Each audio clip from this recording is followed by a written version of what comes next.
పెద్దపల్లి జిల్లా ఓదెల మండల కేంద్రంలో ఉన్న జిల్లా పరిషత్ హైస్కూల్ యందు 313 మందికి పరీక్ష సామాగ్రి అందించిన Peddapalli deputy commissioner of police Pulla Karunakar.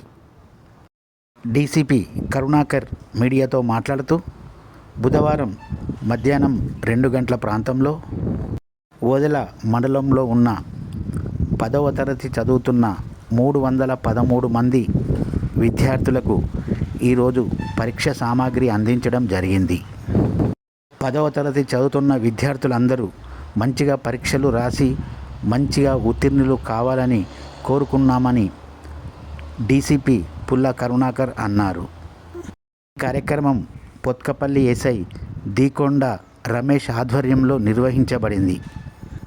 ఈ కార్యక్రమంలో Peddapalli ACP G Krishna, Sultanabad CI Subbareddy, police సిబ్బంది, పలువురు ఉపాధ్యాయులు, విద్యార్థులు పెద్ద సంఖ్యలో పాల్గొన్నారు.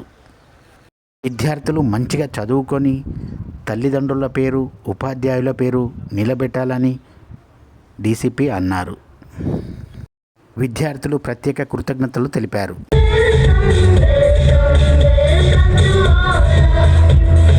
సంబంధాలు ఇప్పుడు డిఫరెంట్గా ఉన్నాయి సార్. ఒకటి నేను ఏదైనా కూడా డైరెక్ట్గా చెప్పేదానికంటే ఇంకొక విధంగా చెప్తే బాగా నేర్చుకుంటారని టీచర్లకు బాగా యాక్చువల్గా సార్ ఇప్పటితో సెషన్ క్లోజ్ చేసేద్దాము, లంచ్ చేసి ఇంటికి వెళ్ళిపోదామని చెప్పేసి అనడంతో మనకు అంజలి కుమార్ సార్ రాలేదు. ఇర్రెగ్యులర్గా means hours together dance programmes, cultural activities కూడా అవి కూడా మనం మిస్ అవుతున్నాం. ఎవరు ఇబ్బంది పడకూడదని చెప్పేసి సార్ ఇన్స్ట్రక్షన్స్ తోటి మనము తొందరలోనే ఇక్కడ మనం తీసుకొని ఆ తర్వాత కర్ణాకర్ సార్ మరియు స్కూల్ పిల్లలు ఎవరైతే ఉన్నారో మీకు వెహికల్స్ అరేంజ్ చేయబడతాయి. మీ రూట్లో నామ్సర్ వెహికల్స్ ఉంటాయి.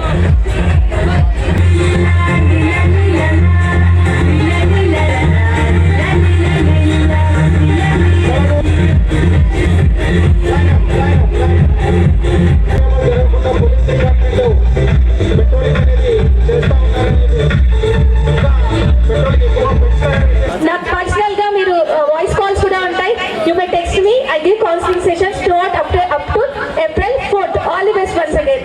జై బాబా. ఇక్కడ చూడాలి.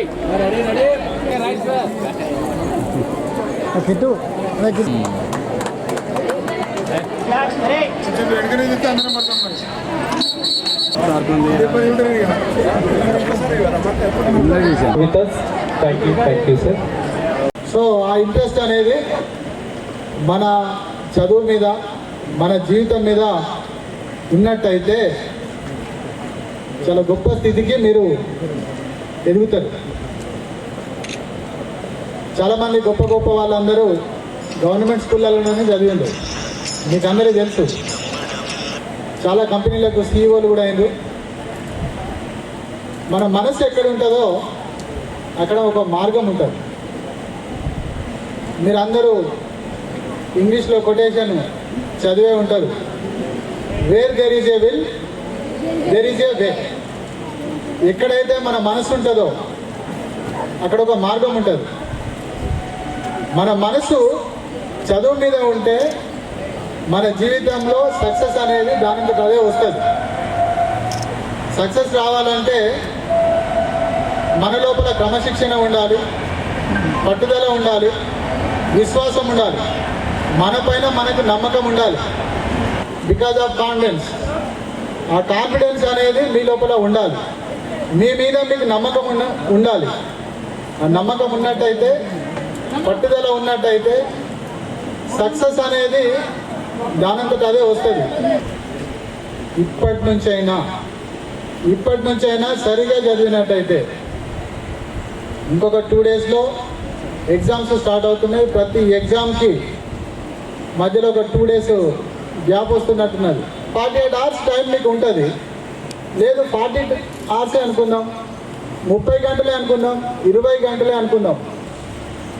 మీ ద్వారా మీ పేరెంట్స్కి రెస్పెక్ట్ వస్తుంది, మీ ద్వారా మీకు రెస్పెక్ట్ వస్తుంది. గుర్తుపెట్టుకోండి. ఈరోజు మిమ్మల్ని నార్మల్గా పిలిచేవాళ్ళు, నార్మల్గా మాట్లాడేవాళ్ళు రేపటి రోజున మిమ్మల్ని సార్ అంటారు. మీకు ఒక రెస్పెక్ట్ అనేది వస్తుంది. మనకందరికీ రెస్పెక్ట్ కావాలా వద్దా? కావాలంటే సక్సెస్ కావాలి. సక్సెస్ కాకుండా మనం ఎన్ని స్టోరీలు చెప్పినా కూడా ఎవడు వినడు. మన జ్ఞానాన్ని ఇతరులకు మేలు చేయడం కోసం వాడాలి, ఇతరులకు మంచి చేయడం కోసం వాడాలి, మనం బాగుపడడం కోసం వాడాలి. ఇతరులను కించపరచడానికో ఇతరులను ఇబ్బంది పెట్టడానికో మన జ్ఞానాన్ని వాడద్దు.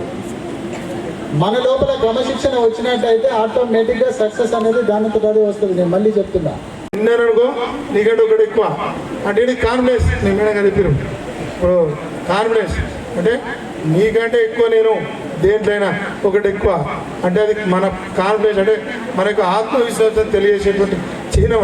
అది రాయాలి, 10 మందికి సాయం చేయాలి, 10 మందికి ఉపయోగపడాలి, మనం బాగుపడాలి.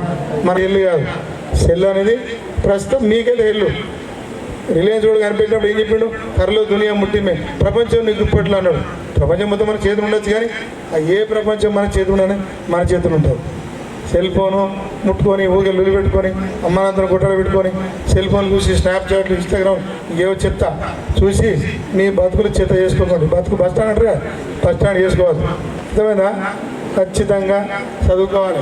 మన అమ్మ నాన్న అందరూ మన ఇప్పుడు కూర్చున్న మన పెద్ద సారు, నేను కావచ్చు, మీ అందరి తల్లిదండ్రులు కావచ్చు, అందరూ కూడా మధ్యతరగతి, బిలో మధ్యతరగతి, ఈ 3 నుంచి వచ్చిన వాళ్ళు మనంతా కష్టపడితే ఫలితం తగ్గుతుంది. అందుకే ఒక పాట లాస్ట్కి చెప్పి ముగిస్తా, చాలాసేపు మాడతా కానీ ఎందుకంటే ఇవన్నీ మాటలు కాదు, నేర్చుకున్నటువంటి బాధల్లోంచి వచ్చిన అటువంటి ఇవన్నీ ఎందుకంటే కష్టపడి వెళ్ళిపోయే కారం తినేది మీరైనా కష్టపడి చదువుకుంటేనే అమ్మా నాన్న పుత్రికోత్సవం ఎప్పుడు వస్తుంది? తెల్లదానికి ఎప్పుడు వస్తుంది? పుత్రిక కానీ పుత్రుడు కానీ ప్రయోజనం అయినప్పుడు వస్తుంది. అవునా కాదు? అది సంస్కృతంలో ఉంది పద్యం. అంటే చదువుకోవాలి. గవర్నమెంట్ స్టూడెంట్స్ కూడా బల్లె చదువుకునే పిల్లలు కూడా అమ్మాయిలైనా అబ్బాయిలైనా మీ అమ్మా నాన్నకు పేరు తేవాలి, మీకు పేరు తేవాలి, మీ భవిష్యత్తు బాగుపడాలి. రేపు పొద్దున మీ అమ్మ నాన్న ఇలా రైతులు లేదా కూలి పని చేస్తారు లేదా ఇంకో పని చేస్తారు, మీరు కూడా పని చేయొద్దంటే మనందరికి ఉన్న ఆయుధం వజ్రాయుధం ఒక్కటే, చదువు. చదువు సంకనాకిందనుకో మన బతుకు బస్ స్టాండ్ అవుతుంది.